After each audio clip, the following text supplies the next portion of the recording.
Movie notes on The Ballad of Songbirds and Snakes, 2023 film, 12 September 2024 viewing. For the purpose of titling this video, I'm just going to do The Ballad of Songbirds and Snakes.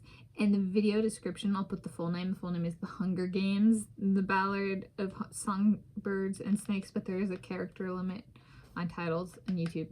So this is my creative way. It's still technically right because what I put in the quotes is part of the name and then the full name is in the video description, but trying to be accurate, but also cognizant of character limits. Okay. I'm Tanis Coralee Leonhardi, she, her, hers of Seattle. These are my notes for my Thursday, 12 September 2024 viewing of the 2023 film, The Hunger Games, The Ballad of Songbirds and Snakes. I'm filming this the day after, Friday, 13 September 2024. I've got some notes I took during, and then one realization I made today that I added to my movie notes. So my description is, it's a fiction film about a man mentoring a woman from an underprivileged district in a fight to the death tournament consisting of one man and one woman from each of the competing districts. So Pan Am, as in the original trilogy of the Hunger Games, was in modern day United States of America. So it's just a reminder, like,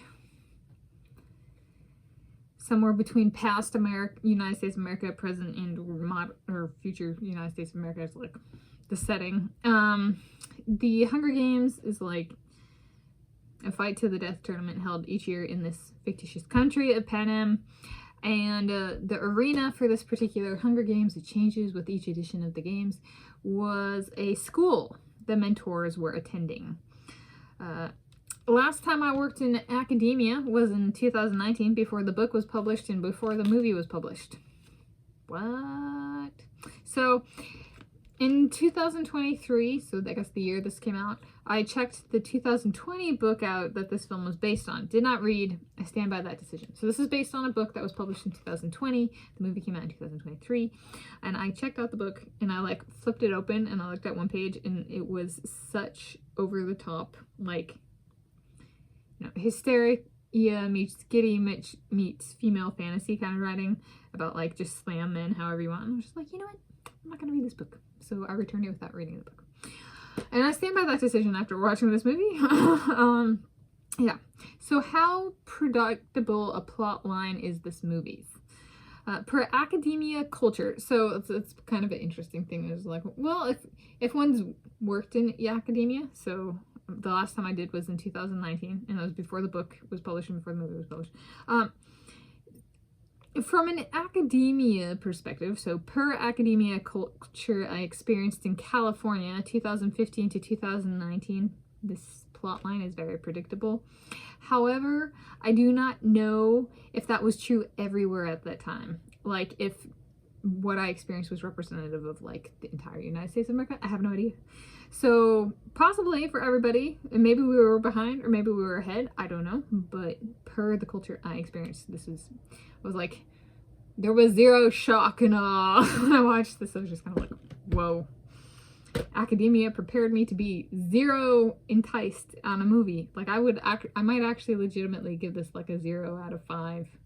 The library system only went down to 0.5 out of 5, but I was like, no, this might be like, I don't know if I've actually reached a 0 out of 5 rating before, but this might satisfy that actually. In part, like, predictable is good. This is like the kind of predictable that it's kind of like the person's going for shock and awe, and it's like when a person is trying to be unpredictable and then is predictable, it kind of falls flat. So that's kind of what this movie was. For me, anyway. For some people, like if they didn't know academia culture, or I mean, might not even need to know academia culture to predict it, but point being was, yeah, okay, it was a little bit of a different movie in that sense for me. So it kind of came across, this movie, essentially, if you hate your alma mater, why not try and destroy it during the Hunger Games, right? Essentially, they hate the school so much, they put the arena there, and then they're just like, annihilate the whole school, right? A lot of people have residual hatred towards their undergraduate or graduate institution or institutions, and maybe that was the author, right? So I should put it in a book. In the spirit of how I have titled this video, The Hunger Games Removed, Are there any videos on this channel it might be wise to delete? Phone number video. Okay, so I had my channel taken down, and then I appealed it, and it got put back up. And I was like, is there anything, like, of my over 3,900 videos, is there anything that I would remove? Like, I should actually think about that. And I've thought about it, and it's kind of an always kind of thing for me. I have a phone number video, which I put out to reduce scams and spam calls, and it actually worked. Though I was thinking about, I was like, you know, if I actually got like 5 million subscribers per day for a consecutive number of days kind of thing, like multiple days, consecutive number of days, I might want to remove that video. So it's like, it's a way of saying, even though it hasn't been taken down or anything like that, thinking to the future, it might be one of those ones that I just like, self-awareness in the future, like what I might be going through might be different than what I'm going through now. So that's just something to think about. Yeah, people can find me if they want to. And it's been up there, what was that, 2022? It's been up there long enough that, like, if people really want it, they probably already have it. So I could, like, it's lasted its lifespan. Or if I, like, yeah, so there we go. Okay, so those are notes from yesterday, like, during the viewing, and then digesting this movie, processing this movie, digesting this movie from yesterday to this, filming this. I had a here it is, realization today. Embrace the arena.